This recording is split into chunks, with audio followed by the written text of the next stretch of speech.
Okay, I am Lisa Doop. I'm 21. I am a independent music artist who releases music online, and I've been doing so since I was 14 years old. I am genderqueer, and I use her, and they, them pronouns most of the time.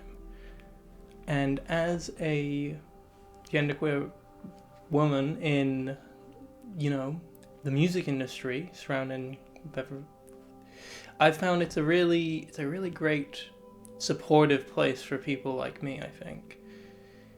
In my experience. I mean, there's probably lots of bad stuff I haven't experienced, but I think that one of the best things about it is there is a history of genderqueer trans women working in the genre, like Wendy Carlos and stuff like that.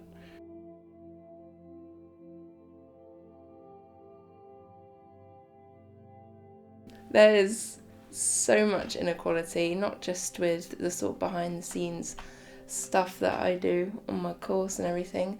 So that's like producing, engineering, even things like marketing. Even with artists, there's like huge imbalance and sort of sexualization of women in that sort of position that they can't really get out of, and it really impacts their work. There are still inequalities, I think. I mean, the most obvious sort of being things like gender pay gaps and progression in the workplace. Obviously, I think maternity leave is a big reason why, women can often not progress as quickly as men. Well, when a man does something that's out there a little bit, then it's like, okay, that's cool, that's cool. But when a woman does some of the same things, people will be like, no, you're trying too hard, you're being odd about it. Which I think, in that sense, there's inequality. But also, I'm sure that there's 1,000 other inequalities that I haven't seen. I don't think there's equality. There's already, obviously everyone knows about the salary differences. Not even talking about women's role in the family, which is often caretaker, whereabouts man is doing the more like masculine classified jobs, such as like fixing the cars, going to shops, anything that like demands power or like physical power. So I don't think in any ways women and men are equal, but this applies on both sides. It's not just that women are more unequal than men, but in the same way men are unequal to women. So no, I don't think they are equal.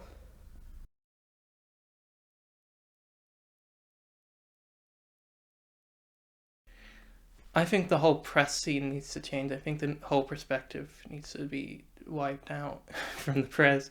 And I think that in its place, we need a stronger understanding and respect for the artistic techniques and the lyrical themes and everything. Just the art of it over the persona, which is presented, which is often quite... it's like the persona that women are often forced to partake when they're popular musicians. It's overwhelming for most of them, and it's just it almost never works out well. To make things more equal in music, I think there should be a lot more equal opportunities, because, for instance, on my course, I think there's about 10 girls, and it's not a very female-dominated industry, but it's so difficult when it's so male-dominated, and I don't really have any female role models because I don't know a lot of women doing what I'm doing, like to guide me and to put me on a path, because everyone that has taught me has been male, so it's really, you don't really feel like you have a lot of guidance.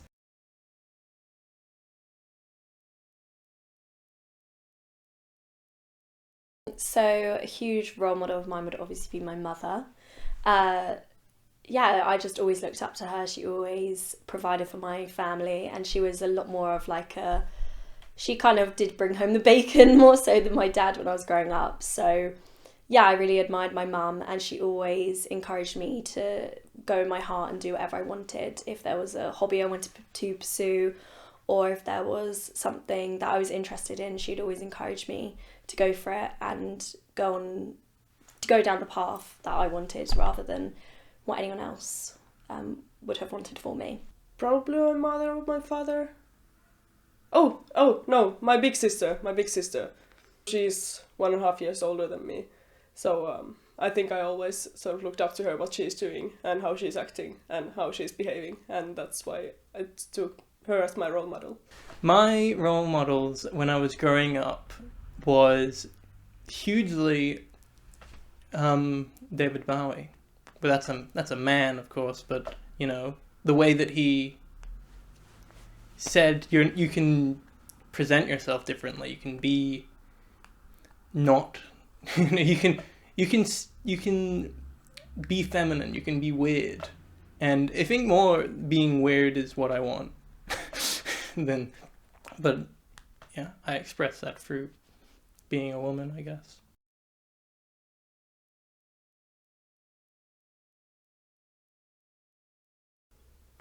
It's whatever you personally want it to be. I don't believe in strict that there's a certain type of what women are supposed to be. I think it's mostly in a way, I don't even think there is such a thing as being a woman. I think there's just you and your personality, your mind in this future, rather than gender roles that much. I love being a woman. I think that females are divine. I think they're nurturing. I think they're caring. I think they have a beautiful aura, and I feel very lucky to be a woman. Although, you know, there's complications that come with it, I wouldn't change it for anything, because I just feel so connected to like the earth and Mother Nature and all the things around me, and also people around me. I think that being a woman just is such a beautiful thing, and it's something that I love being.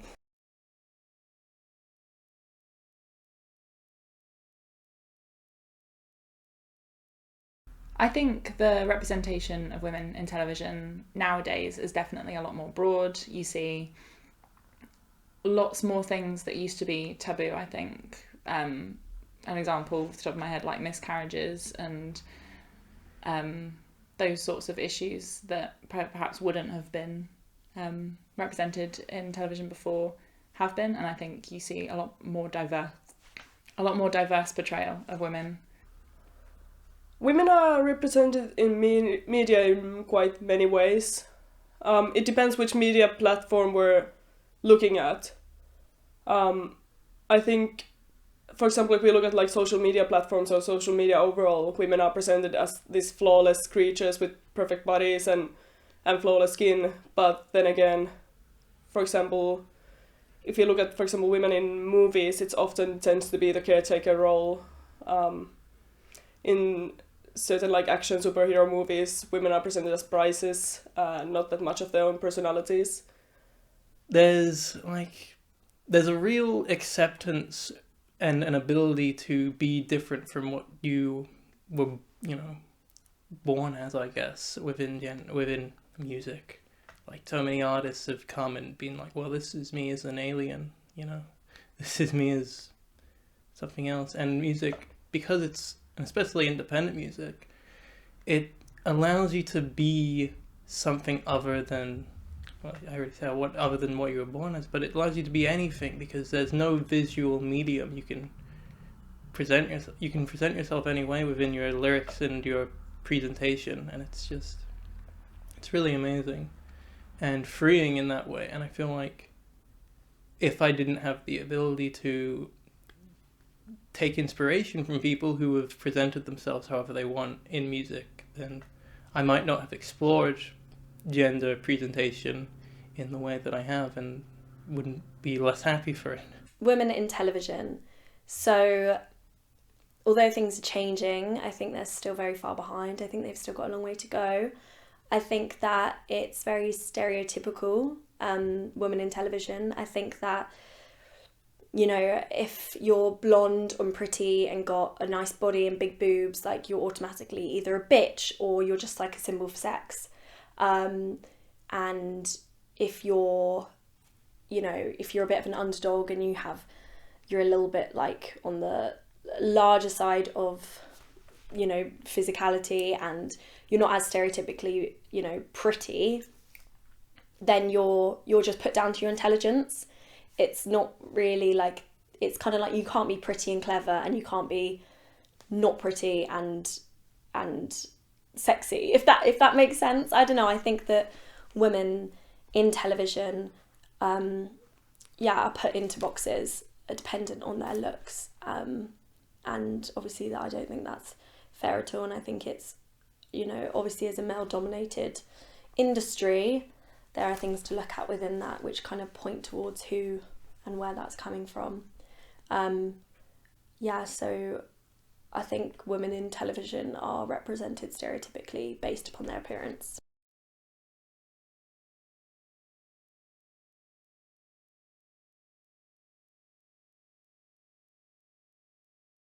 I feel like I do get discriminated against, and it's something I feel very passionately about, because there's been a lot of times when I've been in the studio and people assume I don't know what I'm doing, and I don't know. Some people do it because it's sort of internalized, and I think they don't realize that they're doing it, and I'll give them the benefit of the doubt. But you do get some people who are just very close-minded, and I do get it a lot, and it's really frustrating. And I do get when people assume I don't know what I'm talking about. I've always worked and had jobs, and in more or less every job I've been discriminated against or sexually assaulted. I had a few instances in 2 different places of work, which actually left me feeling very alone and not heard. And when I went to my manager, who was also a woman at the time, to explain what had happened to me, she just said boys will be boys. So yeah, I think that speaks for itself. I've had it from people teaching me quite a lot. I was in one of my labs at uni, and I was noticing that I was getting singled out a lot. That I was one of 2 girls in the class, in a class of about 10, so it was very outnumbered. And he kept approaching me and the other girl, and not really any of the boys, so it was a little bit fishy to me. And then and he was telling me things that, you know, are really basic in my door, and it was getting a bit frustrating because it was a bit condescending. So I kind of just was like, hey, I know what I'm doing, like, you don't have to keep showing me, can I just get on with it, as politely as I could. And he went, oh, am I mansplaining to you? And I went, maybe a bit. And he went, I think you're a bit too sensitive. And he kept annoying me for the rest of the lesson and kept asking me if I knew what I was doing, and taking my mouse off of me and clicking about on my computer. And I just didn't really appreciate that, because he didn't really do it to any of the boys. I was working at Goodwood Racecourse, so Goodwood Revival, and I was in the Actors Guild, so I was an actress, and basically it's very immersive. So around the whole festival you have actors, so I was an air hostess, and I just basically had to walk around with the pilot and the other 2 air hostess girls. However, there was no pilot for the weekend that we were working, so it was me, who was 16, and 2 other girls who were in their 20s. And we would just walk around and wave to customers and take pictures with customers, and we were dressed in like 1940s vintage air hostess outfits. And I cannot tell you the amount of times I was inappropriately touched by a lot of older men. I had someone try and bend me over for a photo, and because I was 60 at the time, I was so unaware of like why. He was like, oh, bend over, and I was like, okay. And then one of the girls that I was with was like, no, what are you doing? And then I was like, I wasn't even aware of what was kind of going on. So that happened that weekend, and I had about 5 different people grab my arse. I think someone grabbed my boob at one point for a picture. Again, that's me working as a 16-year-old, and these are all people of, well, men of, I'd say, late 30s to 50s, 60s, maybe even 70s. There are multiple times I feel discriminated because of my gender. In personal life, I don't even know where to start, unfortunately, which is, I think, is the saddest part of this answer. I think the most previous one was in a party. This random guy just came and tried to kiss me, and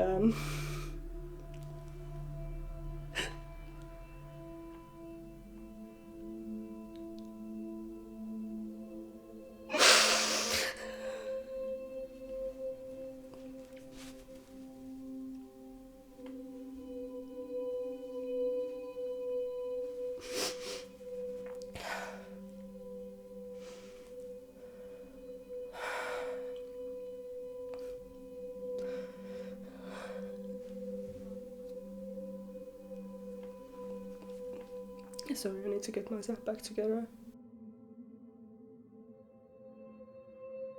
It's obviously a very expensive festival. There's obviously a lot of rich people that go there, and it's kind of like you're just kind of told to turn a blind eye to it, and just not really ever speak out about it. And it's kind of one of those inevitable things that are going to happen if you're working in that environment, which obviously is just unacceptable.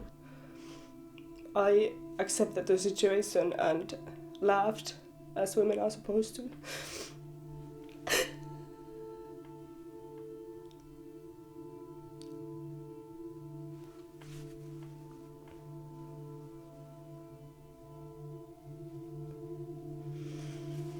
And it struck me afterwards that I could have done something. I could have tell them off. But I didn't do anything. And that's something that makes me furious and angry and powerless. Luckily, my boyfriend was there, and he told this guy to go off, which I highly respect. But also it makes me angry at myself for not doing anything in that situation. And it had to be a male who got me out of that situation, and not myself as a woman.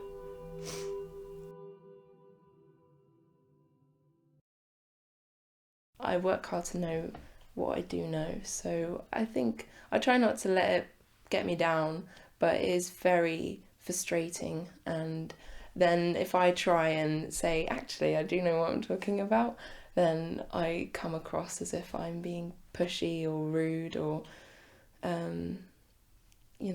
sort of too assertive, and it's the whole thing. I've not encountered any, on a large scale, I've not encountered any sort of barriers to my professional educational life. It's not really affected me. I think it's always, in a sense, empowered me in some ways, with teachers and mentors and stuff. They can sort of help push you so that being a woman never makes it like a setback, in a sense. I've been quite fortunate in that sense that it's never really been an issue.